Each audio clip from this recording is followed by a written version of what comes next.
무한나.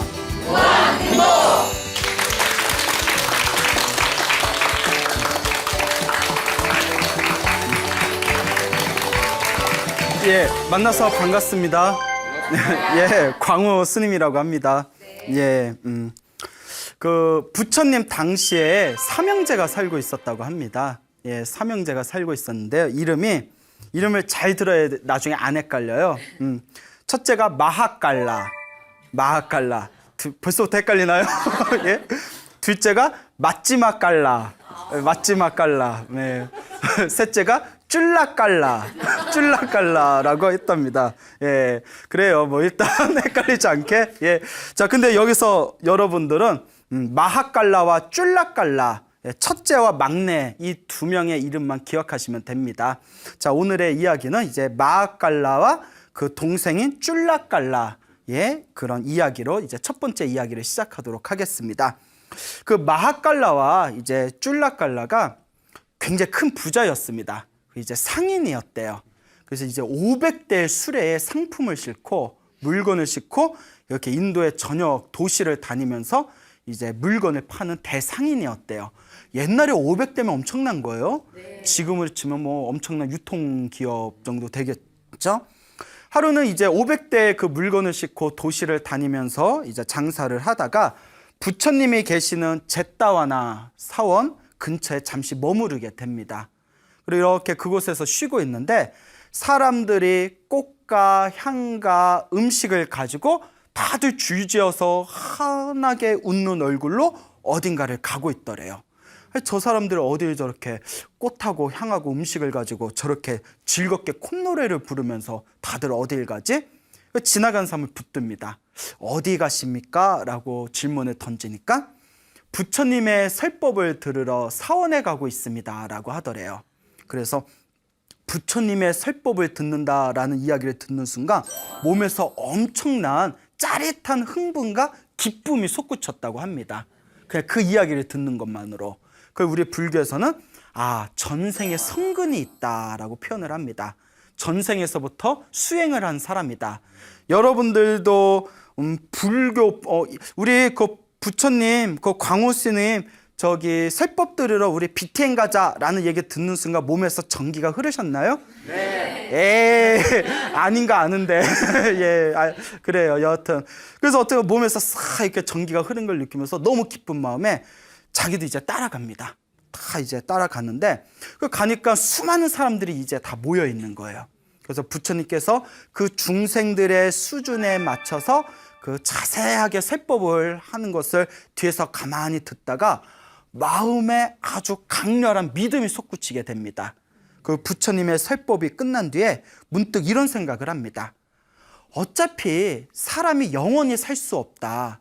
그리고 언젠가 사람은 죽는다. 내가 죽으면 처자식이 따라오는 것도 아니고 모아둔 재산을 가져갈 수 있는 것도 아니다. 내가 왜 이런 것에 집착을 하는가. 차라리 머리를 깎고 스님이 되어서 나는 영원한 진리, 내 도를 닦겠다라고 결심을 합니다. 스님이 되려고 마음을 먹어요. 그래서 불교에서는 그런 얘기를 합니다. 스님은 아무나 될 수가 없다. 전생에 쌓아놓은 성근과 복이 있어야 스님이 될 수가 있대요.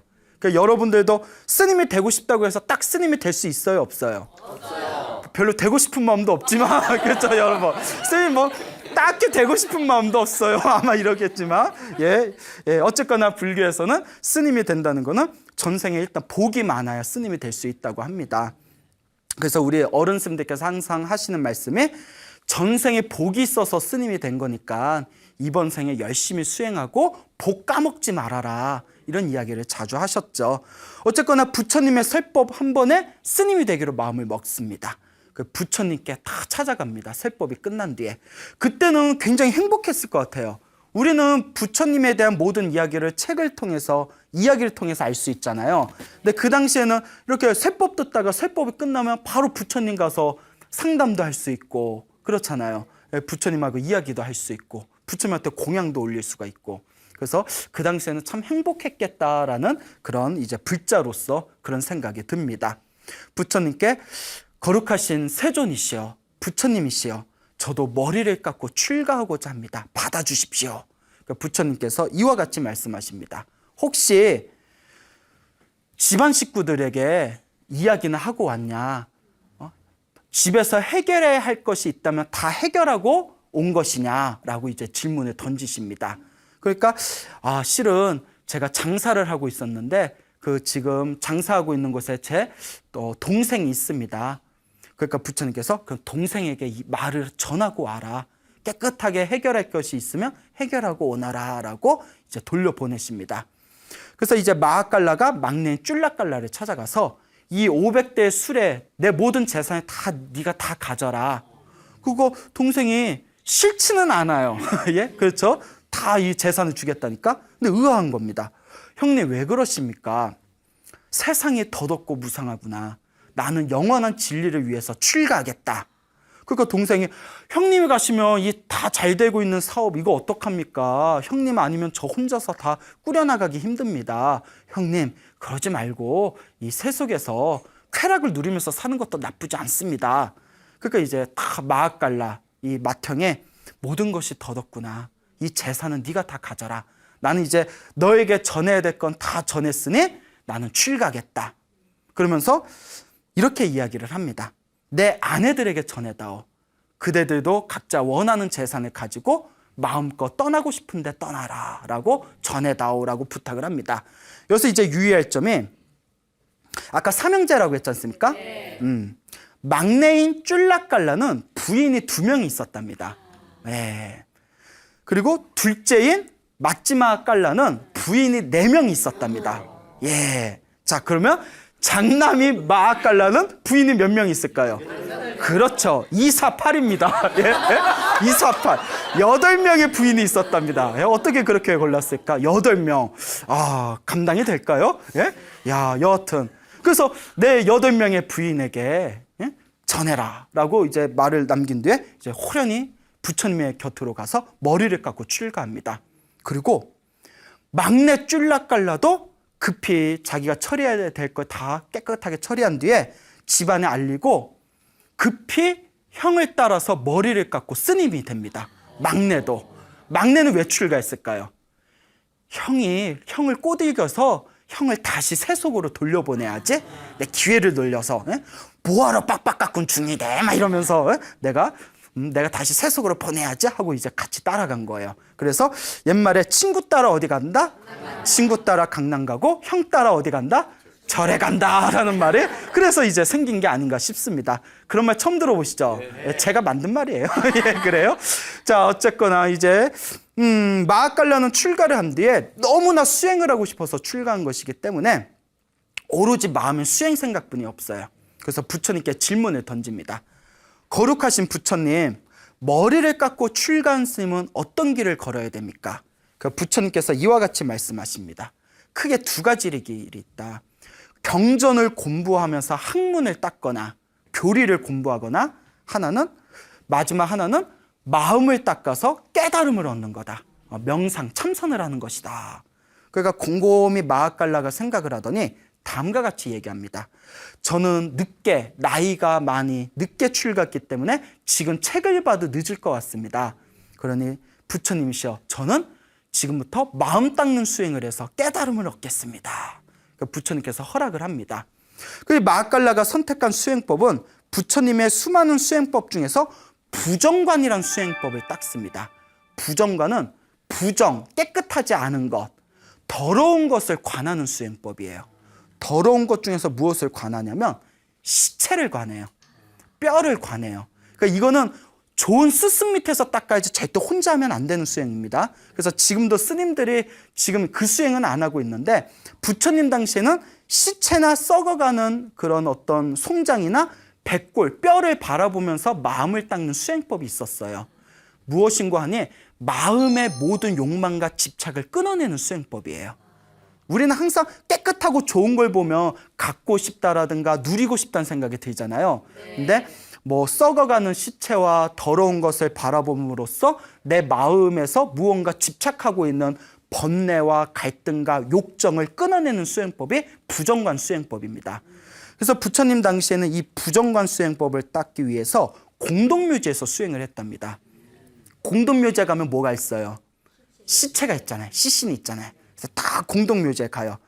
그러면 우리 월화의 공동묘지란 말도 있지만 그 공동묘지가 우리 한국이 생각하는 공동묘지 아니에요? 이렇게 사람 무덤이 있고 이런 게 아니라 인도 당시에는 시탈림이라고 불러서 인도에서는 그걸 태우잖아요. 그러니까 시체, 송장을 이렇게 모아놨다가 때가 되면 이렇게 태우는 그런 묘지가 있었어요. 그러니까 공동묘지에 가면 땅 속에다 파묻은 게 아니라 그냥 옆에 이렇게 시체가 썩어가는 걸 볼 수가 있는 거예요. 알겠죠? 예. 그래서 그 유명한 얘기 있잖아요. 어떤 분이 인도에 가서 겐지스 강이 인도의 가장 성스러운 거기 강이라고 해서 거기 들어가서 내 여기 물 씻고 배가 터져요. 물 마셔야지 하고 갔더니 막 뼈가루가 둥둥 떠다니고 사람들이 옆에서 막 뭐 옷 빨고 있고 막 뭐 그랬다는 얘기가 있지 않습니까? 그러니까 그렇게 이제 시체를 태우기 위해서 시체를 모아놓은 곳이 인도의 공동묘지입니다. 그러니까 이제 시체를 관찰하는 백골을 관찰하는 부정관 수행을 하기 위해서 마하칼라스미 공동묘지에 들어갑니다. 근데 이 수행법을 왜 올바른 스승 밑에서 수행해야 되냐면 잘못하면 정신착란도 일으킬 수가 있대요. 그 공포심이라든가 어떤 혐오감 때문에. 그래서 어떻게 보면 마음의 집착을 끊는 가장 강력한 수행이지만 반드시 좋은 스승 밑에서 좋은 지도를 받으면서 수행을 해야 됩니다. 물론 여러분들 중에 그 수행을 하실 분이 있지는 않겠지만 요새는 잘 안 하는 수행입니다. 알겠죠? 자, 이제 공동묘지에 가서 다 수행을 하려고 시체를 바라봅니다. 근데 그 공동묘지를 관리하는 여인네가 있었답니다. 그 묘지를 관리하는 여인네 이름이 깔리라는 여인이었다고 합니다. 그래서 이 마하칼라 스님이 깔리에게 부탁을 합니다. 나는 부정관 수행을 하는 붓다의 제자입니다. 시체를 관찰하기 좋은 그런 손장이 들어오면 저에게 꼭 알려주시겠습니까? 부탁을 합니다. 그러니까 이 묘지인의 불심이 있었나 봐요. 스님이 수행하신 데 필요한 시체라면 제가 잘 받았다가 알려드리겠습니다. 라고 이제 이야기가 성립이 됩니다. 그 며칠이 지난 뒤에 그 도시에 굉장히 아름다운 여인이 갑자기 급사를 해버렸답니다.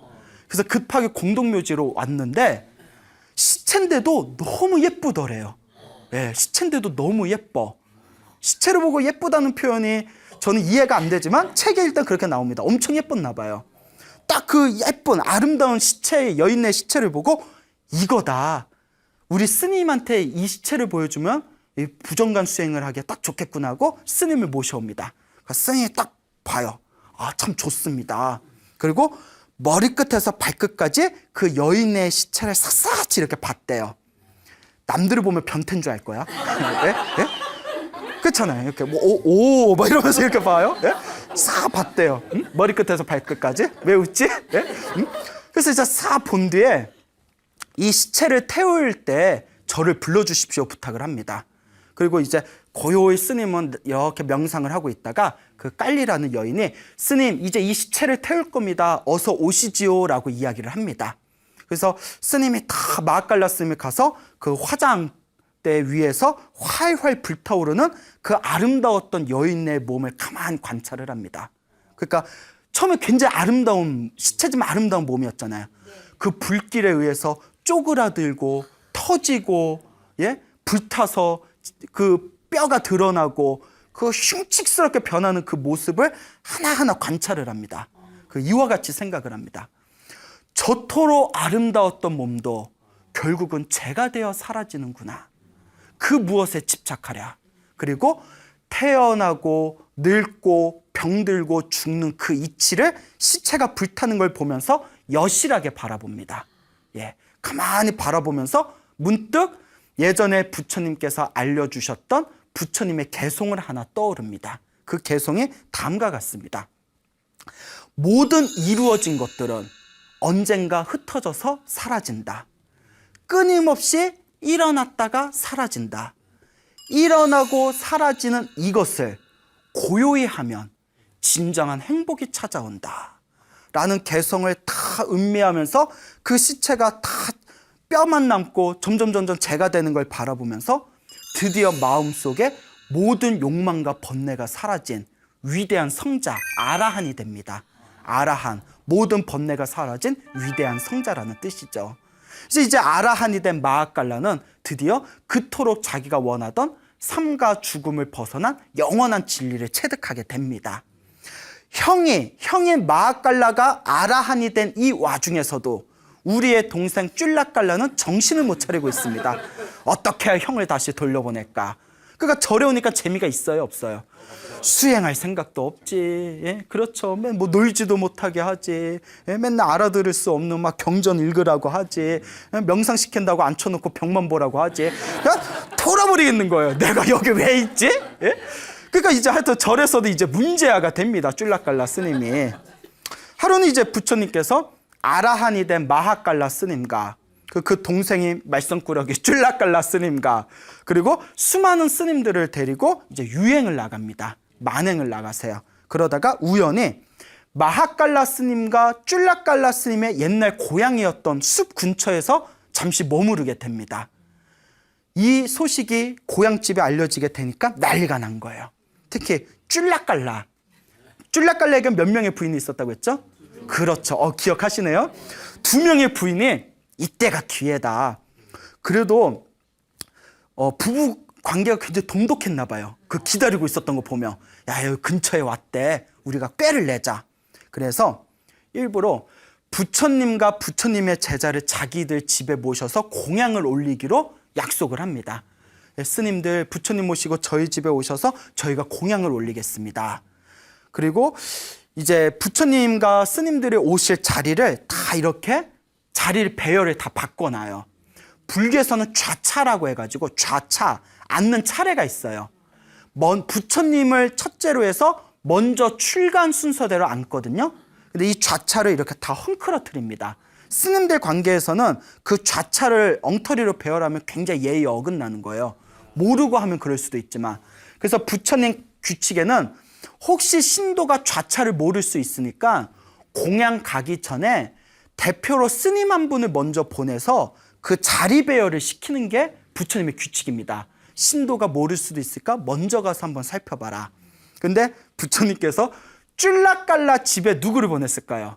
쭌라갈라를 보냅니다. 예? 쭌라갈라 집에 쭌라갈라를 보내요. 쭌라갈라요. 거기 가서 집에 스님들의 앉을 차례 자리 배치가 잘 됐는지 살펴보고 오너라. 그 이제 쭌라갈라가 이제 집에 갑니다. 부인이 2명이 있어요. 우리가 이걸 가리켜서 고양이에게 무엇을 맡기는구나, 생선을 맡기는구나 라고 이야기를 하죠. 딱 갔더니 자리 배열이 뭐 엉망으로 되어 있는 거예요. 그러니까 이제 비록 부인이지만 이제 스님과 신도지 않습니까? 여인네요. 여성 불자들이요, 우바이요. 이렇게 스님들 자리 배열을 엉망으로 하면 어떡합니까? 어서 원래대로 잘 자리 배열을 하십시오 하니까 이 2명의 그 옛 부인들이 화를 벌컥 내면서 이 인간이 막 이러면서 막 스님이고 뭐가 없어. 누가 당신 마음대로 스님 되라고 했어요 하면서 2명의 여인애가 달려들어서 승복을 다 찢어버렸답니다. 야, 승복을 다 찢어버리고 하얀 속복을 입혔대요. 목에다 꽃꼬리를, 화환을 이렇게 목에다 걸어줬대요. 그게 무슨 뜻인고 하면 목에다 화환을 거는 거는 스님은 걸 수가 없습니다. 예, 스님은 뭐 이제 꽃을 가까이 할 수가 없고 목에 화환을 거는 건 이제 자기가 제가인이라는 표현입니다. 그러니까 얼떨결에 부인 때문에 어떻게 된 거예요? 환속을 하게 된 거예요. 환속을 하게 됩니다. 근데 쭌라갈라도 승복 다 찢어졌지, 옷은 속복으로 갈아입었지, 목에는 이제 꽃 화환을 달았지. 그런데 어차피 자기도 재미없었어. 예? 아유, 어차피 나도 절에 있는 거 그냥 아무리 형을 봐도 형 다시 올 것 같지도 않고 에라이 잘 됐다 이러고, 그래도 부처님하고 스님들 공양 모시기로 했으니까 내가 갔다 오겠어. 그 이제 부처님하고 스님한테 가서 다 절을 올리면서 부처님, 그리고 스님들 이렇게 공양 준비 다 됐으니 어서 가시지요 하는 거예요. 그러니까 스님들이 보고 갈 때는 스님이었는데 올 때는 뭘로 왔어요? 속인으로 온 거예요. 그러니까 참 어이가 없죠. 예, 어쨌거나 이제 우리 부처님도 멘탈이 강하신 분이기 때문에 그냥 가셔서 아무렇지도 않은 듯 공양을 맛있게 드십니다. 그리고 이제 쭌라갈라는 거기에 그대로 남고 이제 부처님의 제자들과 함께 다시 숲으로 돌아가십니다. 이 소식이 마하갈라 스님의 집안에도 알려져요. 그러니까 마하갈라 스님의 집안에도 부부관계가 돈독했나 봐요. 8명의 부인이 아직도 살고 있었답니다. 우리도 그 방법을 쓰자. 남편을 다시 되찾자. 예? 우리 8명이 힘을 합치면 야 2명이서도 저렇게 되려는데 8명이면 거뜬하다. 야 한 방이야. 막 이러면서 이제 8명의 이 부인이 꾀를 냅니다. 그래서 공양을 다 준비하고 부처님과 스님들께 몇월 며칠 몇 시에 공양을 올리겠습니다. 꼭 와주십시오 부탁을 합니다. 그러니까 원래 또 부처님의 규칙대로 자리 배열이 잘 됐는지 스님을 보내야 되잖아요. 이번에는 다른 스님이 갑니다. 이번에는 다른 스님이 딱 가니까 8명의 부인들이 마하깔라 스님이 안 왔네 하고 실망을 느낍니다. 근데 어쨌거나 이제 작전은 1단계 작전은 이제 실패를 했지만 어쨌거나 스님들을 부처님과 함께 모셔놓고 공양을 올립니다. 항상 인생에는 플랜 B가 있어야 됩니다, 여러분. 그렇죠? 항상 플랜 B가 있어야 돼요. 자, 그래서 2단계 작전에 돌입합니다. 부처님의 규칙은 다음과 같습니다. 신도들에게 공양을 얻어먹고 난 뒤에는 그 신도를 위해서 반드시 법문을 해줘야 됩니다. 좋은 설법을 해줘야 돼요. 이게 부처님의 규칙입니다. 그때 이 8명의 아낙네들이 부처님께 다음과 같이 부탁을 올립니다. 거룩하신 세존이시여, 저희가 공양을 올렸으니 설법을 듣고 싶습니다. 그런데 누구에게 듣고 싶습니다? 마하깔라 스님에게 설법을 듣고 싶습니다. 부처님과 스님들은 먼저 돌아가시고 저희는 마하깔라 스님에게 설법을 듣겠습니다 하는 거예요. 눈에 보이죠? 뻔히 보여요. 예? 어디서 작업이야? 막 이런. 예? 근데 부처님께서 그렇게 하여라 하고는 이제 마하깔라 스님에게 설법해 주라 시키고는 제자들과 함께 숲으로 돌아갑니다. 뻔히 다 보이는데 제자들 막 뒤에서 웅성웅성거립니다. 숲으로 돌아와서 부처님, 이거 부처님 실책인데 이건 아니죠 막 이러면서 그 부처님께서 이제 제자들의 마음을 아시고는 다음과 같이 얘기합니다. 무슨 이야기를 그렇게 나누고 있느냐. 부처님, 마하깔라 스님의 옛 8명의 부인들이 마하깔라 스님을 끝까지 자기들 집에 모셔두고자 했던 거는 마하깔라 스님을 다시 환속시키기 위함입니다. 근데 부처님도 뻔히 그걸 아실 텐데 어찌하여 그냥 둔단 말입니까? 그때 부처님께서 다음과 같이 질문하십니다. 제자들이야, 그대들은 마하깔라 스님과 쫄라깔라 스님이 같다고 생각하냐? 그러니까 제자들이 이렇게 대답하죠. 물론 마하깔라 스님과 쫄라깔라 스님이 같지는 않습니다. 마하깔라 스님이 더 훌륭하신 것 같습니다. 하지만 쫄라깔라 스님은 부인 2명한테 당해서 환속을 했는데 8명이 합심해서 달려들면 어떻게 빠져나온단 말입니까? 그렇잖아요. 8명이 우르르 달려들면. 그때 부처님께서 다음과 같이 말씀하십니다. 나의 제자들아, 쫄라깔라는 끊임없이 감각적인 쾌락을 추구하던 자이다. 눈앞의 현상에 대해서 집착하는 마음을 일으키고 어떠한 대상에 대하여 항상 마음이 휩쓸린다. 쫄라깔라는 비유하자면 강 기슭에 있는 뿌리가 약한 나무와 같다. 작은 홍수에도 휩쓸리는 나무와 같다 라고 말씀을 하십니다. 그러면서 나의 제자들아, 나의 아들인 마하깔라 스님은, 여기서 나의 아들이라고 표현했죠. 진정한 나의 제자다라는 뜻이에요. 진정한 나의 제자를 높이 쳐서 나의 아들인 마하깔라 스님은 눈앞의 형상에 집착하지 않고 어떠한 대상에도 마음이 휩쓸리지 않는다. 마치 단단한 바위산과 같다라고 이야기를 하십니다. 이렇게 제자들과 대화를 나누고 있는 그 시점에 집에서는 난리가 납니다. 막 8명의 부인이 막 온갖 가뭄이설로 막 헝헝거리면서 코웃음 치면서 자기 없는데 우리 죽는 줄 알았지? 막 이러면서 어떻게든 꼬여들려고 말로 막 다시 돌아와 달라고, 누가 맘대로 스님이 됐냐고 막 이러면서 8명 막 우르르 달려드는 거예요. 그러니까 마하깔라 스님이, 그러니까 다 이미 깨달음을 얻은 위대한 성자잖아요. 이 모든 걸 이미 다 간파하신 거죠. 그때 마하깔라 스님이 신통력을 발휘하십니다. 신통력을 발휘하셔서 아라한의 신통력 중에 하나가 하늘을 날 수 있는 힘이 있대요.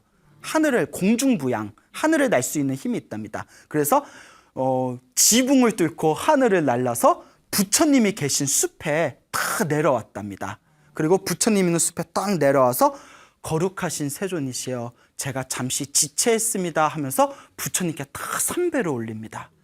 굉장히 상상해보면 아름다운 광경이에요.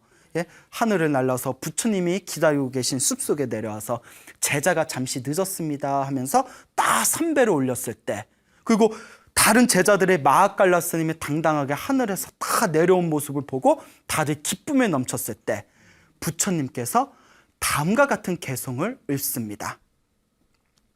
더러운 것을 아름답다고 집착하고 몸과 마음을 잘 단속하지 아니하고 음식을 절제하지 않고 게으르고 노력하지 않는 자는 악마에게 정복당한다. 굳센 바람에 나무가 쓰러지듯이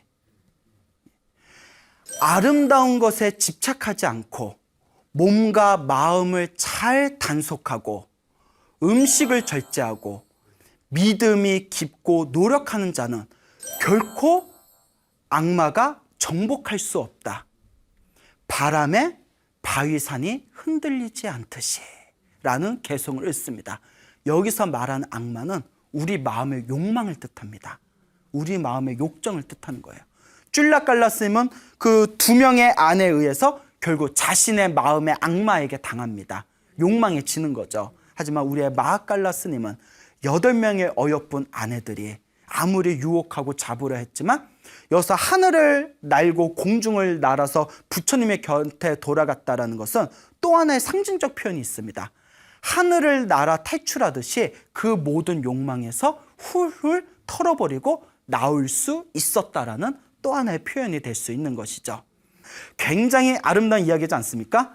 여러분들도 한번 여러분들의 마음, 여러분들의 욕망, 여러분들의 욕정을 한번 잘 관찰해 보시기 바랍니다.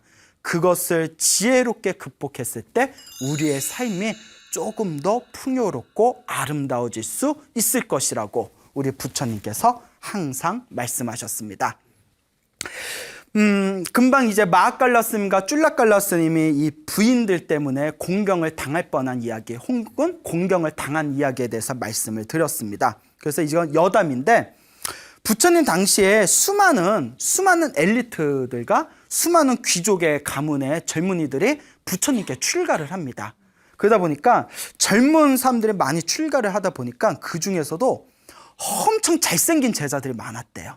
예? 항상 우리는 이런 이야기를 하죠. 스님이 너무 잘생기면 연한이 끊이질 않는다. 예, 연한이 끊이질 않는다. 너무 잘생기면. 뭐 다행히 저는 예, 그런 걸 걱정할 필요는 없을 것 같지만 되게 좋아하시네요. 예. 약간 기분 나쁜데요. 예. 저는 이제 그런 걸 걱정할 필요는 없겠지만 부처님의 제자들 중에서도 너무 잘생긴 스님들 때문에 이렇게 그 부처님의 제자들이 여인네들 때문에 공경을 당하는 내용들이 나오죠. 부처님의 제자 중에 아나율이라는 스님이 계십니다. 부처님과는 사촌동생이라는 이야기가 있는데요. 부처님을 닮아서 그런지 굉장히 잘생겼답니다. 잘생겼어요. 예?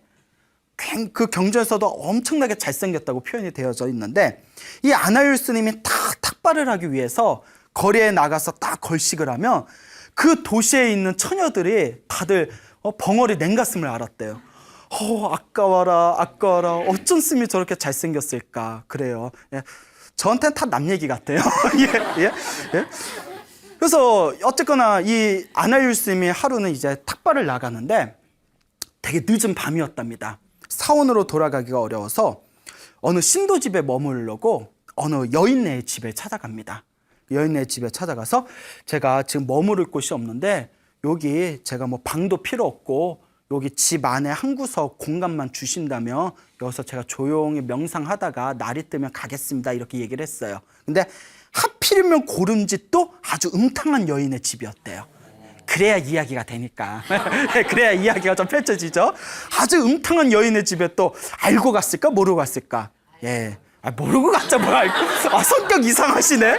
아나였으면 알고 갔겠어요. 예, 그래요. 그래서 이제 딱 갔는데 음탕 여인이 딱 보니까 너무 잘생겼어. 이게 웬 떡이냐 싶은 거예요. 웬일? 막 이러면서 예 스님 거기 좀 머무르세요. 이렇게 이제 얘기를 합니다. 근데 밤이 되니까 그 집에 막 나그네들이 몰려드는 거예요. 예, 방에.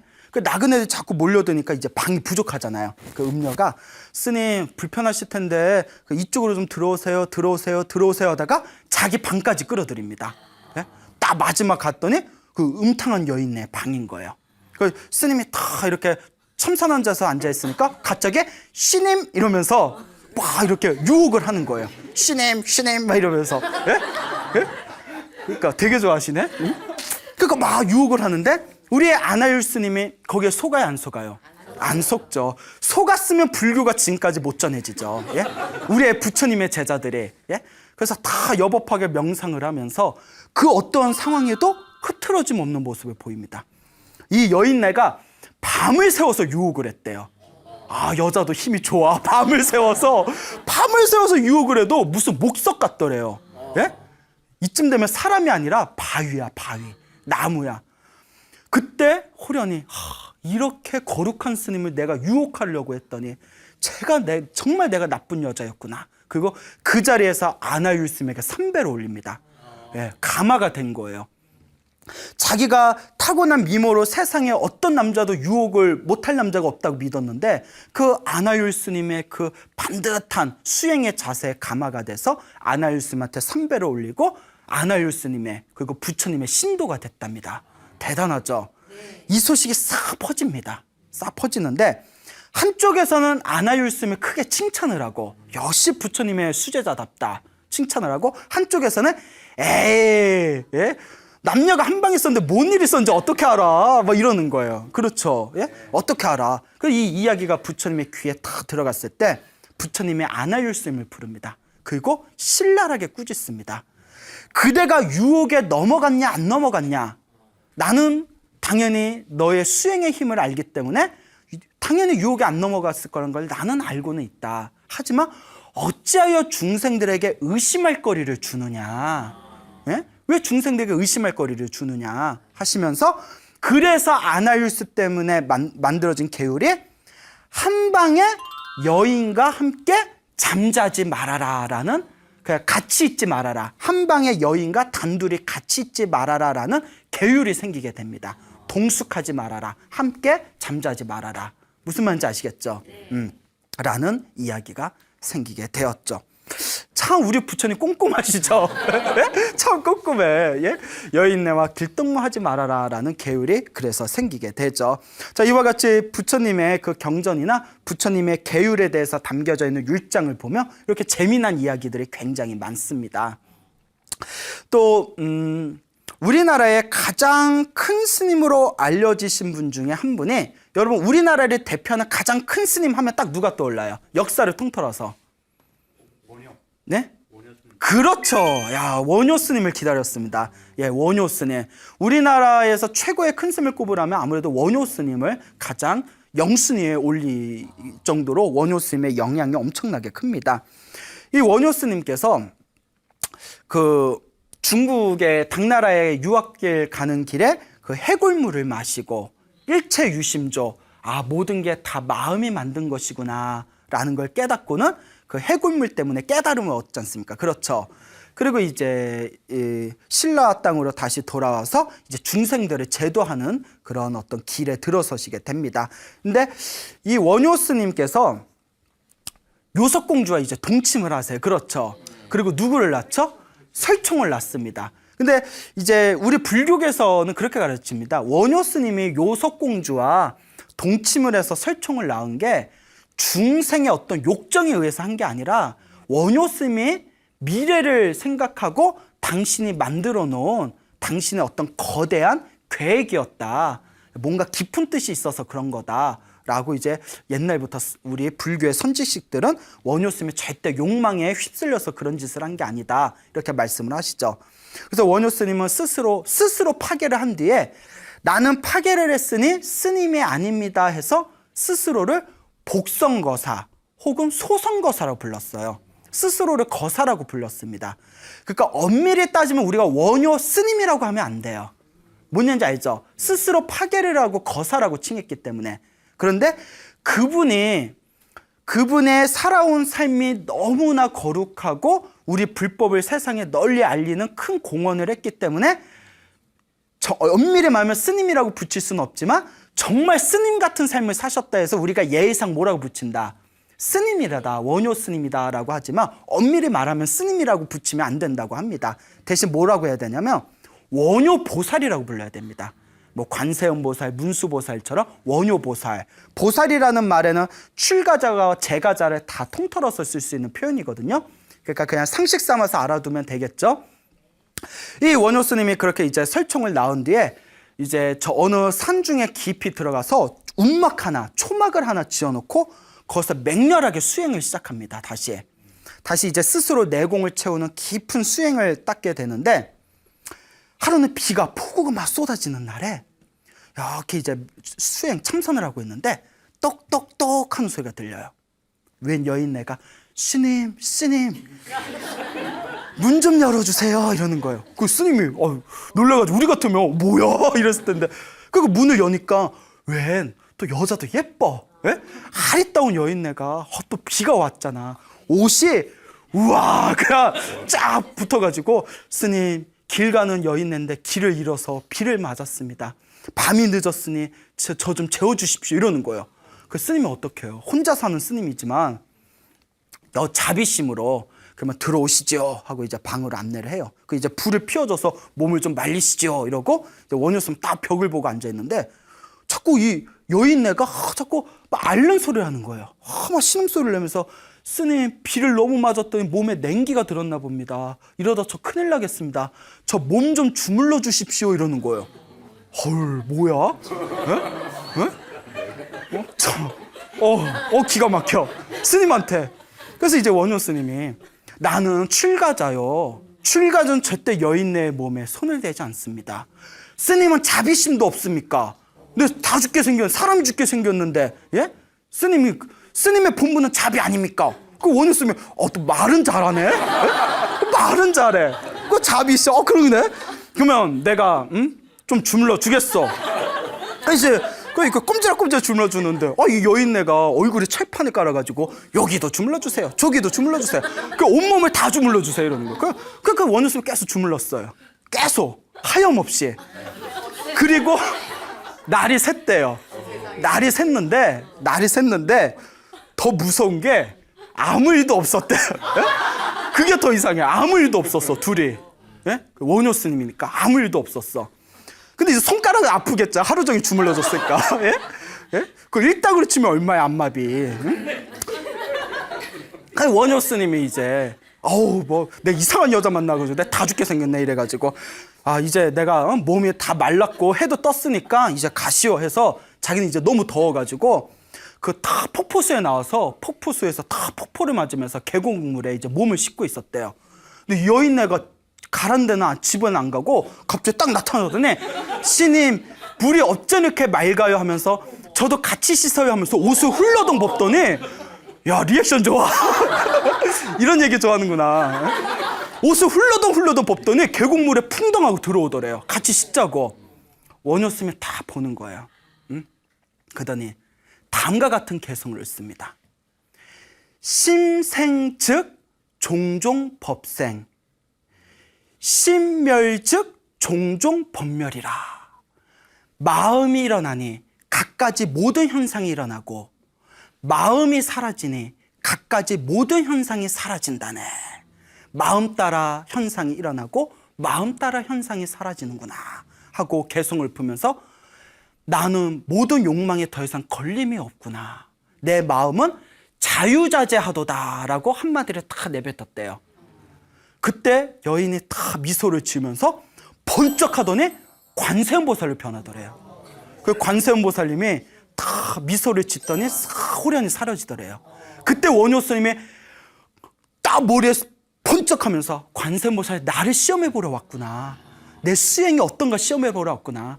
야, 누구는 관세음보살 얼굴 한번 보기도 힘든데 하루 종일 관세음보살 주물렀으니, 야, 그것도 진짜 성은을 입었네. 그리고 마음에 느낀 바가 있어서 관세음보살을 만났던 그 움막에다 절을 짓습니다. 절을 짓고 그 절에다 이름을 붙입니다. 내 마음의 욕망에 걸림없이 자유자재했다 해서 절 이름에 자재암이라고 짓습니다. 그게 저 유명한 소요산 자재암이에요. 아시겠죠? 네. 예, 바로 이와 같습니다. 여러분. 우리가 살다 보면 여러 가지 역경이 생길 수도 있고 여러 가지 유혹이나 욕망이 흔들릴 때가 있을 수가 있습니다.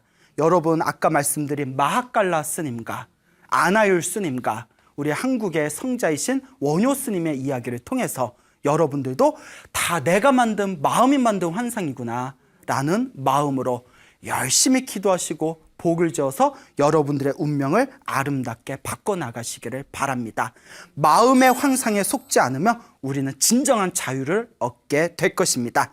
여러분, 행복해지고 싶습니까? 네. 행복한 삶을 창조하고 싶습니까? 네. 복을 지으십시오. 선업을 지으십시오. 공덕을 쌓으십시오. 복과 선업과 공덕의 힘이 여러분들을 진정한 행복의 길로 이끌어 줄 것입니다. 오늘 여기서 마치겠습니다. 소중한 나, 무한 행복!